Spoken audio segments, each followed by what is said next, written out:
Hello friend, जय सिया राम। कैसे हो आप सब? आई होप कि आप लोग अच्छे होंगे, स्वस्थ होंगे, मस्त होंगे। श्री राम लखन जानकी जय बोलो हनुमान की। फ्रेंड्स, हनुमान चालीसा में हम क्या गलती करते हैं जो हमें जन्मों जन्मों तक, यानी कि हम ये कह सकते हैं कि हम हनुमान चालीसा पढ़ते रहते हैं, उसका फल हमें नहीं मिलता।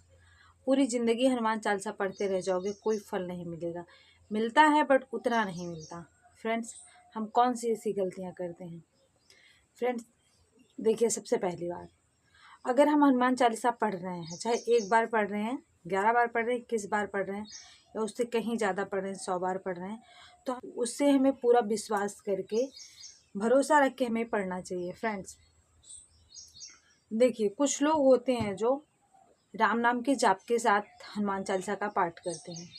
कुछ लोग होते हैं बस डायरेक्ट शुरू हो जाते हैं, जय हनुमान ज्ञान गुण सागर जय कपीस तिहुँ लोक उजागर। तो फ्रेंड्स, आपको गलती क्या नहीं करनी है और किस तरीके से पढ़ना चाहिए, सावधानियाँ क्या है।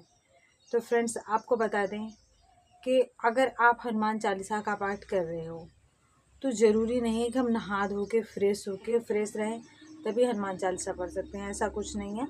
हम किसी भी टाइम कभी भी हनुमान चालीसा पढ़ सकते हैं और राम नाम का जाप कर सकते हैं, जैसे राम नाम का उच्चारण हम कर सकते हैं। तो हनुमान चालीसा पढ़ने से पहले हमें राम नाम का उच्चारण करना चाहिए, राम नाम का जाप करना चाहिए। कुछ नहीं तो आपको 11 बार तो ज़रूर करना चाहिए। अगर आप राम नाम का जाप नहीं कर रहे हैं, ऐसा नहीं कि हमें बैठ के करना है, विधि विधान से करना, ऐसा नहीं। अगर आप रास्ते में जा रहे हैं, आप कोई काम कर रहे हैं, आपका मन कर रहा है कि आप हनुमान चालीसा पढ़ें, तो अगर आप राम नाम का जाप नहीं कर सकते तो आप इस चौपाई को, इस दोहे को ज़रूर पढ़ें। श्री गुरुचरण सरोज रज निजमन मुकुर सुभाय वर्णव रघुवर विमल जसु जो दायक फलचार बुद्धिहीन तन जान के शुमरो पवन कुमार बल बुद्धि विद्या देहुँ हरहु कलेश विकार। इस चौपाई, इस दोहे से हनुमान जी, इसी चौपाई, इसी दोहे से यह हनुमान चालीसा सिद्ध हुई है। जब तक आप इस चौपाई और इस दोहे को नहीं पढ़ते हैं तब तक आपको फल नहीं मिलेगा। क्योंकि तुलसीदास जी ने जब हनुमान चालीसा लिखना शुरू किया था तो हनुमान जी स्वयं बोले थे कि पहले आप प्रभु श्री राम के चरित्र का उसमें वर्णन कीजिए, थोड़ा सा उसमें गुणगान कीजिए, आप उसमें लेखन कीजिए, तब यह हनुमान चालीसा आपकी सिद्ध होगी। क्योंकि वो लिखते, तुलसीदास जी हनुमान चालीसा लिखते और हनुमान जी मिटा देते। इसका कारण सिर्फ यही है कि ये दोहा नहीं लिखा गया था, ये चौपाई नहीं लिखी गई। जब तुलसीदास जी ने इस दोहे को लिखा, इस चौपाई को लिखा, तब जाके हनुमान चालीसा सिद्ध हुई है। तो हमें ऐसे डायरेक्ट हनुमान चालीसा नहीं पढ़ना है, नहीं तो हम पूरी ज़िंदगी हमेशा पढ़ते रह जाएंगे, कोई फल नहीं मिलेगा आपको। जैसे आप हनुमान चालीसा पढ़ना चाहते हैं, जैसे ये स्टार्ट कर रहे हैं, तो सीताराम सीताराम सीताराम सीताराम ऐसे भी आपको राम नाम का जाप कर लेना है 11 बार और हनुमान चालीसा पढ़ना है। बाकी हनुमान चालीसा का चमत्कार तो आप लोग जानते ही हो। बहुत दिन से आप प्रयास कर रहे हैं, जैसे कोई काम रुक रहा है, कोई बाधा आ रही है किसी काम में, कोई अड़चन आ रही है, तो आपको क्या करना है? आपको 11 मंगलवार, जैसे मंगलवार के दिन आपको 11 मंगलवार घी के दीप लगा के, चाहे आप घर में या आप बाहर मंदिर में भी कर सकते हैं, हनुमान जी की प्रतिमा के सामने, हनुमान जी के समक्ष बैठ के आपको घी के दीप लगा के 11 हनुमान चालीसा का पाठ करना। फिर देखना, जो चाहोगे आप वो चीज़ मिल जाएगी। मेरी इतनी सारी प्रॉब्लम थी, सिर्फ हनुमान चालीसा और राम नाम के जाप से ही मेरी सारी प्रॉब्लम सॉल्व हुई है। और मैं जो चीज़ अनुभव करती हूँ वही चीज़ आप लोगों तक शेयर करती हूँ।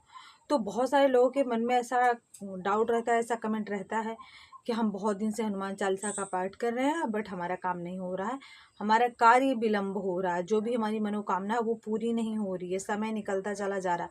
तो देखिए, सबसे पहली बात तो आपको विश्वास रखना है कि हम पूजा पाठ करें, हनुमान जी हमारी सुन रहे हैं।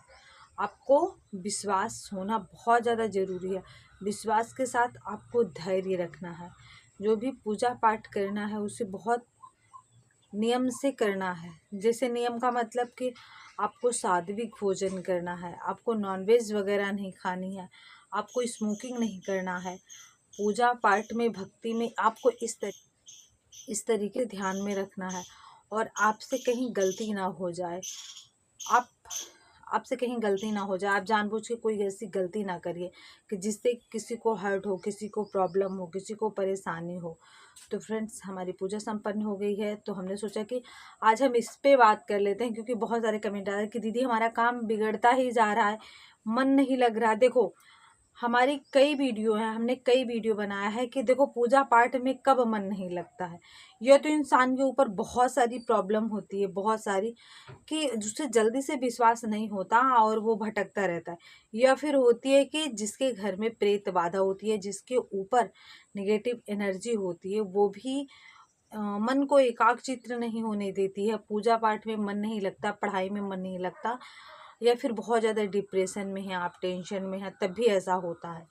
तो फ्रेंड्स, आप राम नाम का जाप करते रहिए, हनुमान चालीसा का पाठ करते रहिए, कंटिन्यू करिए। जिनको ये प्रॉब्लम है कि जिनका माइंड नहीं काम करता जिनका माइंड नहीं काम कर रहा, जिनका दिमाग नहीं काम कर रहा, जिनका पूजा पाठ में मन नहीं लग रहा, पढ़ाई में मन नहीं रहा, और सबसे बड़ी प्रॉब्लम के याददाश्त के लिए एक कमेंट आया है कि हम भूलते बहुत ज़्यादा हैं। अगर आप भूलते हो तो आप 1.25 बार या 1 लाख बार राम नाम का जाप करके देखिए, आपकी चौगुना दिमाग, आपका दिमाग 100 गुना काम करने लगेगा, 4 गुना ज़्यादा आपका दिमाग काम करने लगेगा। आप करके देखिए।